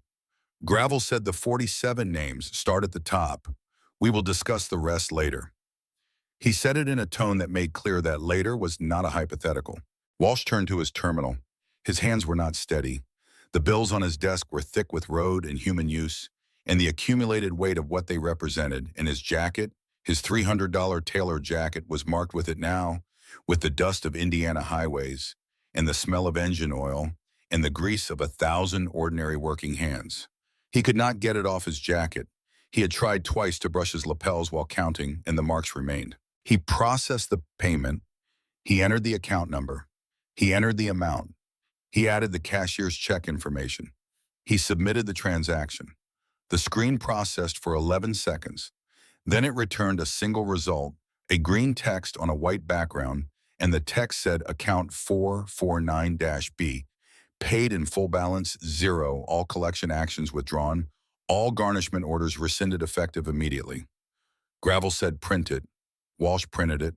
Gravel said, "Now print the official letter of zero balance in the formal notice of garnishment rescission." He said, "I want your signature on both." He said, "I want the date." He said, "I want the company seal, if this building has one, and I believe it does." Walsh signed. He dated. He found the embossing seal in his bottom drawer and applied it to both documents with the mechanical motion of a man performing actions whose meaning he is trying not to think about. Gravel picked up both documents. He folded them with care and placed them in the inside pocket of his jacket where the folder had been. He looked at Walsh for a moment. He did not say everything he could have said. He had things he could have said to this man, things that were true, and that Walsh deserved to hear about what the methodology had cost the 47 people on that list, about what it had cost a woman who had done nothing except be selected because she was the right kind of vulnerable in the right kind of way. He had the words for it. He had been composing them without meaning to over the past 36 hours, and they were ready. He did not use them, because there are things you say and things you let a situation say for itself, and this situation was saying something that no words from him could improve upon. Walsh, sitting in his expensively furnished office, with road dust on his jacket and his hands still slightly trembling from counting crumpled bills for 90 minutes in front of 20 men who had not looked away from him for a single moment of it. The mountain of small bills still on the desk, the green text on the screen, the sound now returning to his awareness of 1,000 engines that had been silent for 2 hours beginning one by one to start again. Gravel turned and walked to the door. At the door he stopped. He said without turning around, there is someone outside who needs to see those documents. And then he left and the 10-chapter presidents filed out behind him, and Walsh was alone in his office with his dust-marked jacket and his paid-in-full screen, and the sound of Indianapolis assembling itself around a situation it had not been prepared for. Walsh sat for 30 seconds. Then he straightened his jacket, which did not help. Then he picked up his phone and put it down. Then he stood and walked to the window and looked out at the street. The riders were still there. All of them. 1,000 men in their machines filling every approach to the building, watching the entrance. Not moving, not speaking. The police cruisers were still at the corner, the officers still standing next to them, still not moving forward. Walsh went to the elevator. He rode it down to the lobby. He pushed through the glass door. He stepped out onto the sidewalk with the signed documents in his hand and the dust on his jacket, and into the morning air that smelled of exhaust and cold, and the specific atmosphere of 1,000 machines that had been running for a long time. Every eye in the street turned to him. 1,000 men looked at Sterling Walsh standing on the sidewalk. They did not shout. They did not move toward him. They did not do anything except look at him with the comprehensive attention of people who know exactly who they are looking at and what they are looking at and what it means. Walsh had spent 3 years selecting people who he believed had no community powerful enough to respond on their behalf. He had built a methodology around that belief. He had called it high-yield targeting, and he had refined it and taught it to others and felt when it worked the particular satisfaction of a system functioning as designed. He stood on the sidewalk and he looked at 1,000 people who had ridden through the night from 5 states for a woman they had never met, and he understood completely, and without the possibility of revision, how wrong the methodology had been. A man in a dark suit stepped forward from the edge of the crowd. He was accompanied by another man in a dark suit. They were not bikers.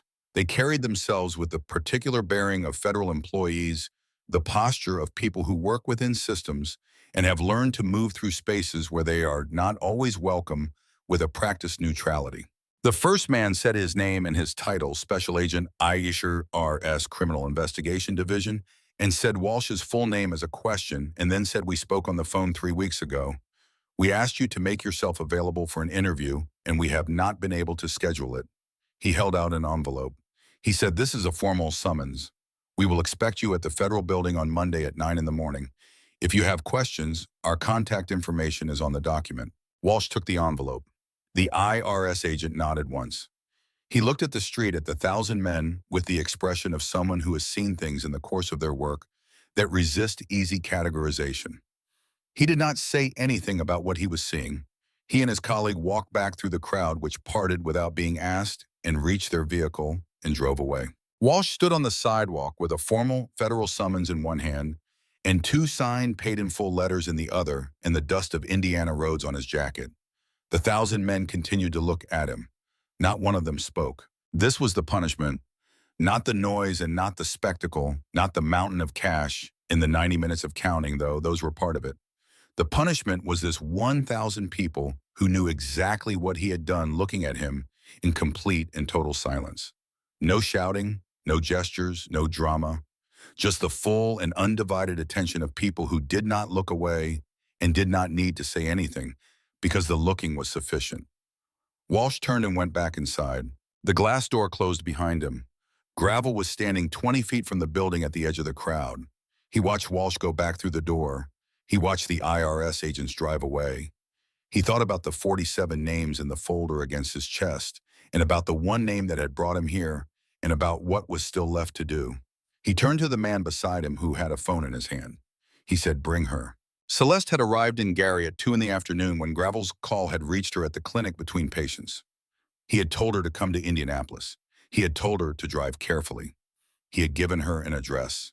He had told her nothing else because the rest of it could not be told in advance, could only be experienced when the time was right, and the time was not yet right. She had told her supervisor she needed to leave early, which she had never done before, which was why her supervisor, a woman named Patricia, who had been at the clinic for 8 years, and who understood Celeste well enough to know that early departures were not something she did without reason, said, "Go, we will handle it. Go." She had driven the 2 hours to Indianapolis with the heating system working for 90% of the journey, which she chose to interpret as a good sign. She had parked where she was told to park 3 blocks from the building, in a lot that had been cleared for the purpose. A man she had never met had met her at the lot entrance and told her to wait, that someone would come for her. She waited for 40 minutes. Then the man came back and said it was time. He walked her to the corner of West Washington Street, and she turned the corner and stopped. She stood very still.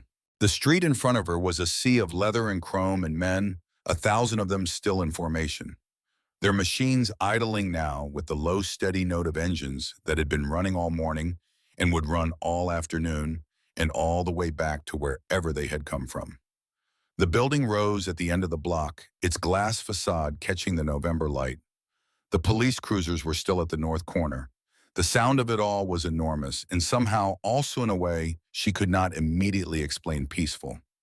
1,000 engines idling in unison produces not chaos, but a kind of order, a frequency that has its own coherence. She looked at all of it and did not have words for what she was looking at. Gravel came through the crowd. The men parted for him as they had parted for the IRS agents naturally, and without instruction, the crowd rearranging itself around the person who needed to move through it. He stopped in front of her. He reached into the inside pocket of his jacket, and he removed 2 documents, both signed, both stamped with the company seal, and he held them out to her. She took them. She read the first one, Account 449-B, balance 0, garnishment order rescinded, effective immediately. She read the second one, 0 balance confirmation, all collection actions permanently withdrawn. The account marked closed with no derogatory record. She held them in both hands and read them twice. She looked up at Gravel. He said, "It is done." She tried to say something and found that the mechanism for it was not available to her right at this moment. She looked at the documents, and then at him, and then at the building, and then at the 1,000 men behind him, and she felt the specific physical sensation of a weight being removed. Not gradually, not by degrees, but all at once, the way a pain you have been managing stops. And for a moment, what you feel is not relief, but the sudden awareness of how heavy it was, of how much of your energy has been going to carrying it without knowing you were carrying it. Her eyes were bright. She would not cry here, not because she was ashamed of it, but because this was not a crying moment. This was something else. This was a different kind of overwhelming. She looked at the tattoo on his left wrist. She had seen it the night before in the diner, and she had looked at it the way you look at peripheral details when you are focused on the emergency in front of you, with awareness but without full attention. Now in the daylight, standing still with nothing immediate to manage, she looked at it fully. The word was small and clear, and in a script that was not decorative. 7 letters, not a design, just a name. Curtis. She looked at it, and then a door in her memory opened. It opened the way certain memories do not, with a slow approach, but all at once the complete and detailed arrival of a thing she had not thought about in a year or more, brought back by a single specific detail, the way certain smells bring back specific rooms complete and fully formed. 5th Street Clinic, 3 years ago, a Tuesday in late September.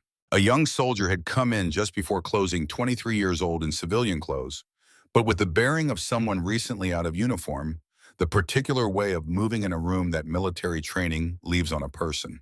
He had an infection and a cut on his forearm that he had been managing himself for longer than he should have, and that had progressed to the point where it required a course of antibiotics and proper cleaning and dressing that he could not do adequately alone.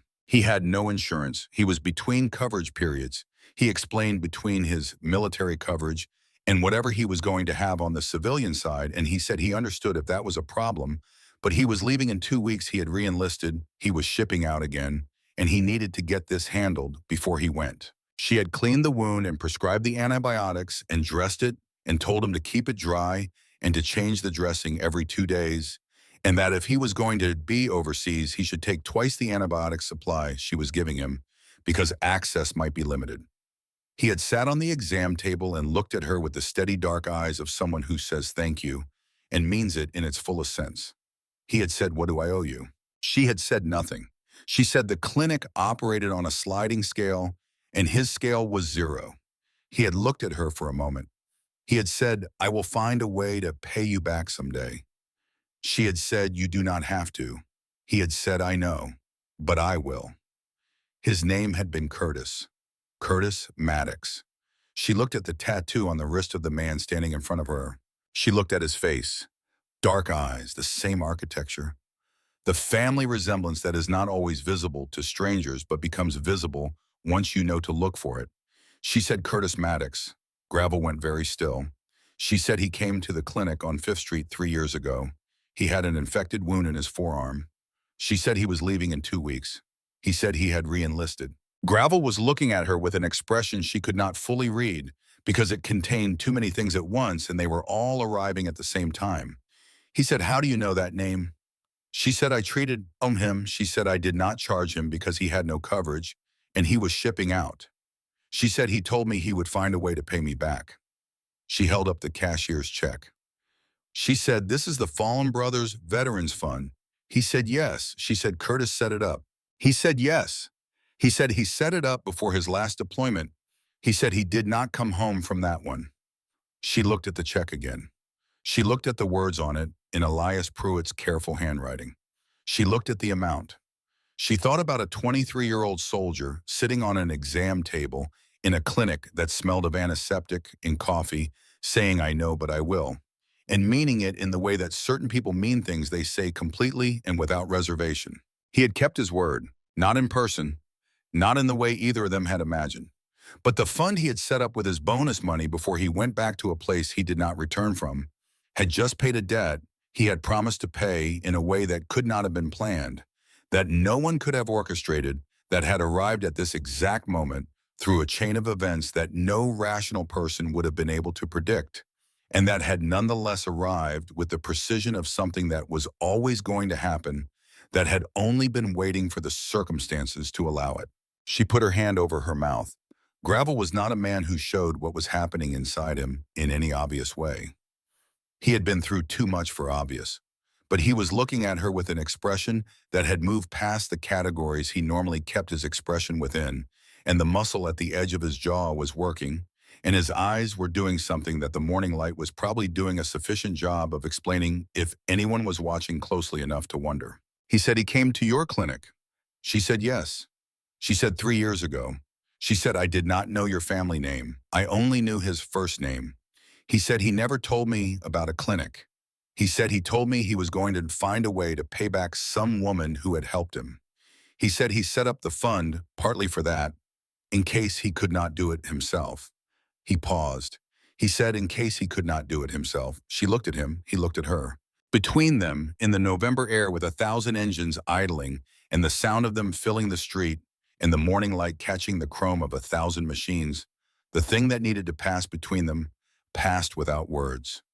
The understanding of what had happened, of what chain of events had been set in motion by an act of ordinary kindness in a clinic 3 years ago, of how that kindness had traveled forward through time and through Curtis and through a veteran's fund and through a night in a diner and through 1,000 men who had ridden through the dark from 5 states and had arrived here at this corner in this form on this morning. He had kept his word. He had kept it from a distance and from beyond any ability to do it in person. And he had kept it in a way that exceeded what either party could have imagined when the promise was made. And he had kept it through his brother, who was standing here now on a street in Indianapolis, with dust on his jacket and water in the corners of his eyes that the November light was taking the blame for. Gravel reached into his jacket pocket, not the inside pocket, the side pocket. He reached into it and removed something small and held it out to her on his open palm. It was a thin gold chain with a small oval pendant. She looked at it. She said, "How?" He said, "I found the pawn shop." He said, "The waitress at the diner told me what you had done." He said, "I found it last night after I left the VFW." He said the man was still there. He said he paid 3 times what the man had given her for it, which was what he felt was appropriate. She reached out and took it from his palm. She held it in her closed fist for a moment and felt the chain against her fingers, the small weight of the pendant, the specific and irreplaceable warmth of something that had been kept somewhere close to another person's skin and still retained that warmth. Her mother. She thought about Ruth Pruitt and her 2 jobs and no complaint life, and about the pendant that someone had given her, and that she had worn for reasons she had never fully explained, and that she had left behind for her daughter not as wealth, but as continuity, as the physical object that said, "I was here, and you came from me, and that is not nothing."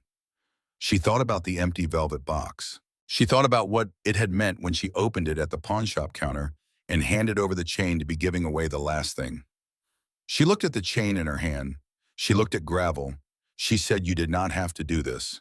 He said Curtis would have, which was the only thing he needed to say, and which was exactly true. She closed her hand around the chain again.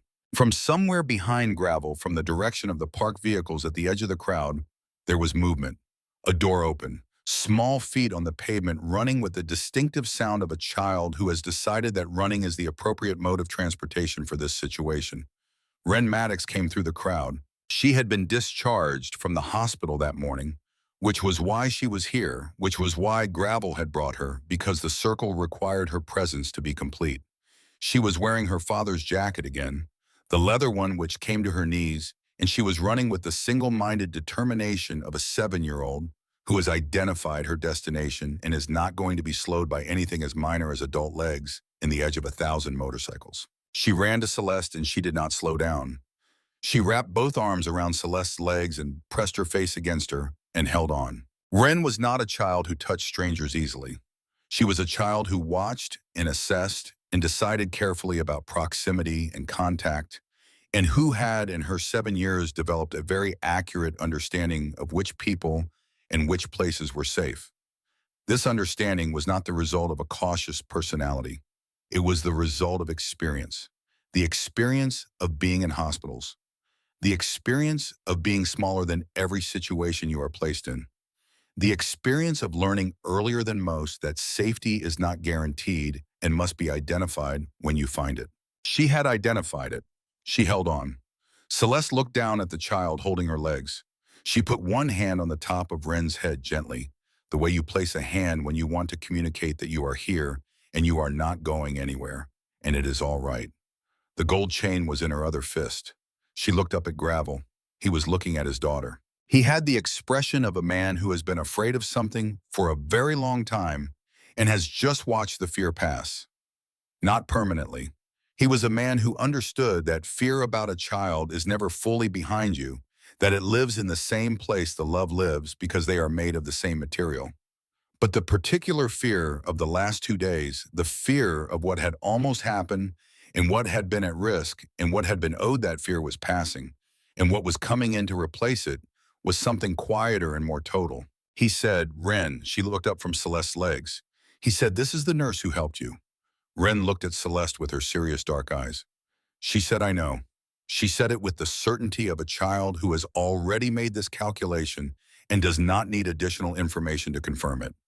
She pressed her face back against Celeste's legs. Celeste held the chain in her fist and her hand on this child's head, and she looked at the street around her, at the 1,000 men and their machines, at the November sky over Indianapolis, at the glass building where a man was sitting alone in a third-floor office with a federal summons and a conscience he would be working on for years. She thought about her mother. She thought about Ruth Pruitt saying without ever saying it in so many words that the work was the work and the work had to get done, and you did it because it was what you were not, because it protected you from anything. She thought it does protect you from something, not from the garnishments and the board reviews and the systems designed to punish exactly what you are, but from something else, from the condition of having lived without being yourself, from the loneliness of a life arranged entirely around self-preservation, from the particular emptiness of a morning you wake up to and cannot justify. Ruth Pruitt had understood this. Celeste understood it now in a way that was not new exactly, but was deeper than before. The way understanding goes deeper when it has been tested against the full weight of what it costs. She opened her fist. She looked at the gold chain in her palm. She put it around her neck and fastened the clasp and felt the pendant settle against her collarbone where it belonged, where it had always belonged, in the warm space where a person carries the things that matter most. Behind Gravel, the engines began, not all at once, one and then another, and then a dozen, and then the whole thousand in a wave that built from the edges of the formation toward the center, and then became complete, became the single note of massive and disciplined sound, the sound that had woken the city that morning, and that now in its rebooting carried a different character. Not arrival, not demonstration, the sound of conclusion, the sound of a thing having been done and done correctly, and the men who did it heading home. It was not a sound of anger. It was a salute. 1,000 engines for a woman who had given everything she had to a stranger in a diner at midnight and had not expected anything back, and had received against every expectation and through a chain of events that no one had designed, and that could only be called what it was, which was grace more than she could have imagined. The formation began to move. They parted down the center to let the vehicles at the edge of the crowd drive through. A man Celeste had not met came forward and handed her a set of keys, old keys on a worn keyring with a small metal tag on it. She looked at the tag. The tag said Curtis in handwriting that was not Gravel's, that was older than that was the handwriting of a man who had written his name on a keyring at some point in his 20s, casually, as you write your name on your things, not knowing it would matter later. She looked at Gravel. He said it is a 2001 Ford F-150. He said it has 240,000 miles on it, and it runs every single day. He said I have maintained it myself since he left it. He said it needs new wiper blades and the left rear window sticks, but it will start in any weather, in any condition, without complaint. He said Curtis drove it for 6 years. He said he would want it to be useful rather than parked. Celeste looked at the keys. She looked at the small tag with the handwritten name. She thought about a 23-year-old soldier sitting in a clinic and saying, "I know, but I will." And she thought about the truck sitting in a garage for 18 years, maintained ready, waiting for the use that would make it make sense. She said, "I will take care of it." He said, "I know you will." The engines moved through the street and past the corner and out onto the roads that led back to the interstate, back to the 5 states and the communities in the early mornings and the ordinary lives that had been temporarily set aside for this. They went without ceremony and without lingering the way people go when the job is done and done right, and there is no remaining need for anything except returning to the regular world and the regular work. The street emptied. The police cruisers drove away. The building at 1400 West Washington stood in the morning quiet that followed its glass facade, catching the light, the lobby visible through its doors, the elevator moving between floors, the ordinary machinery of a commercial office building, continuing its ordinary functions as though nothing particular had happened, which was what buildings do, indifferent and automated, going through their rhythms regardless. On the 3rd floor, Sterling Walsh sat at his desk with a federal summons and a clean desk and the faint but persistent smell of gasoline and road and the economic reality of 1,000 working hands. He sat in the quiet that the engines had left behind, and he thought about account 449-B on the screen in front of him, marked paid in full, and about the 46 other names in the folder that had been left on his desk, and about a Monday morning appointment in a federal building where a man who tracked numbers for a living was going to sit across from him and ask him to account for things that he had categorized for 3 years as simply the mechanics of the work. He did not think about Celeste Pruitt as a person. He tried not to. But the dust on his jacket was hers, in some sense the residue of the community that she had not known she had the evidence of what it looks like when 1,000 people decide that one person's debt is everyone's problem and act accordingly. He would spend a long time with that dust on his jacket before he could bring himself to take it off. 6 months later, the morning shift at the 5th Street Clinic began at 7.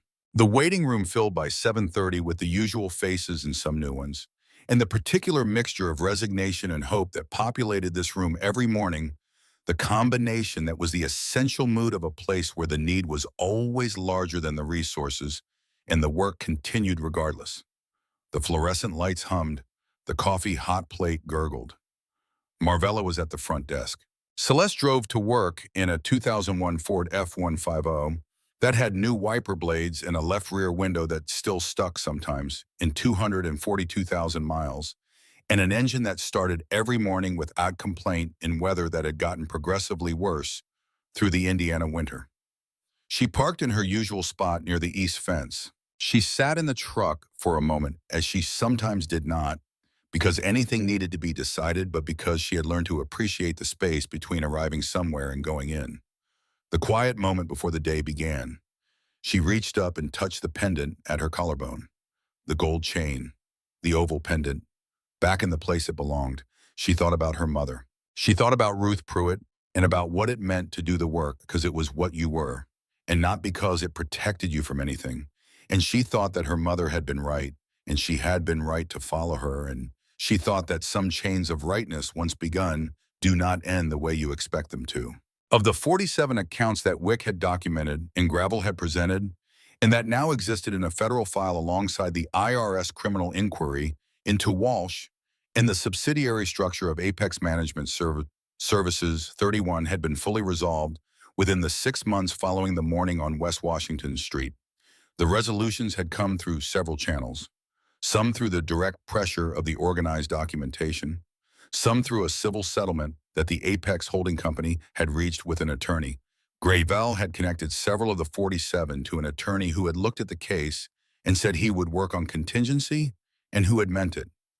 Some through the IRS process, which moved at its own pace but moved. Solara Loan Servicing Corporation had ceased operations in January.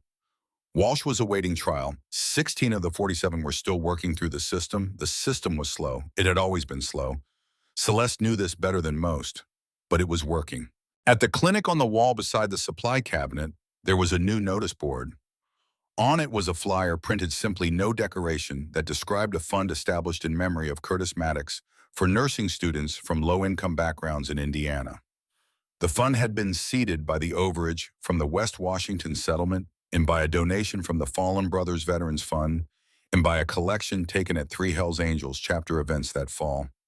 It was administered by Elias Pruitt and Terry Hote, who had said he was glad to have something new to manage at his age and who managed it with the same fidelity he had brought to the previous fund for 18 years. Curtis Maddox, his name was on a wall now, in a clinic where he had come one September evening with an infected wound and no insurance and the decency to say thank you in the fullest possible way. Celeste got out of the truck. She walked to the clinic door and she pushed it open, and Marvella looked up from the front desk and said good morning, and the man in the green quilted jacket was in his usual chair, with his folded newspaper, and the first patient of the day was waiting with the particular patience of someone who has learned that waiting is part of this and that what comes after the waiting is worth it. She hung her coat. She felt the pendant against her collarbone. She went to work. Because the work was the work, and the work had to get done. And she did it because it was what she was, and it was for all of the ways it had cost her, for all of the mornings she had driven to work in a car with a cracked windshield in an Indiana winter, with $12 in her wallet and the full weight of a system designed to make her life smaller. It was the best possible use of the life she had been given. Outside, the November morning held Gary in its usual cold and clear light. The street sounds came in through the gap under the door. The fluorescent lights buzzed their familiar frequency. The coffee hot plate made its gurgling sound. The waiting room filled. This was the work. This was what she was. She began.